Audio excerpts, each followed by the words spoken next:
Hi friends, మీకు ఈ video నచ్చినట్లయితే లైక్ చేయండి, సబ్స్క్రైబ్ చేయండి. కావ్య ఇంట్లో నుండి వెళ్ళిపోయిందన్న విషయం తెలియగానే అక్కడున్న అపర్ణాదేవి అయితే చాలా బాధపడుతూ ఉంటుంది. మీ అందరూ కలిసే కదా నా కోడలు కావ్యని ఇంట్లో నుండి గెంటేశారు అని చెప్పేసి అంటుంది. ఆ మాటలు వినగానే అక్కడున్న రుద్రాణి అయితే రాహుల్ కంపెనీకి వెళ్ళి ఉంటే బాగుండేది. ఆ కావ్యనే కదా రాహుల్ కంపెనీ నుండి వెళ్ళకుండా ఆపేసింది. ఇప్పుడు ఇలా జరిగింది అని చెప్పేసి అంటూ ఉంటుంది. ఆ మాటలు వినగానే అక్కడున్న అపర్ణాదేవి అయితే అది నేను ఆ ఊరు నుండి కంపెనీకి వెళ్ళాను. అక్కడ నేనేమీ చూసుకోలేను అని చెప్పేసి ఇంట్లో ఉంటున్నాడు. ఇప్పుడు కావ్య మీద ఆ నిందని నెట్టేస్తున్నావేంటి అని చెప్పేసి అంటూ ఉంటుంది.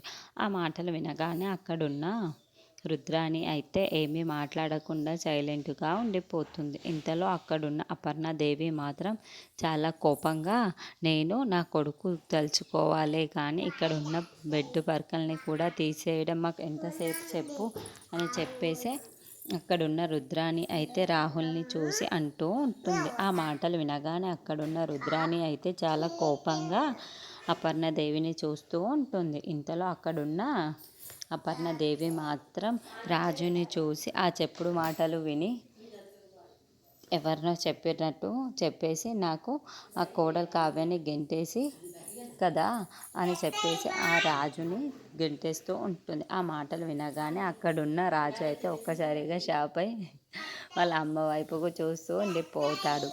నువ్వేం చేస్తావో నాకు తెలియదు. నా కోడలు కావ్య ఇంటికి రావాలి. నువ్వు కాళ్ళ మీద క్షమాపణ అడిగి తీసుకువస్తావో ఎలా తీసుకువస్తావో అది నాకు తెలియదురా.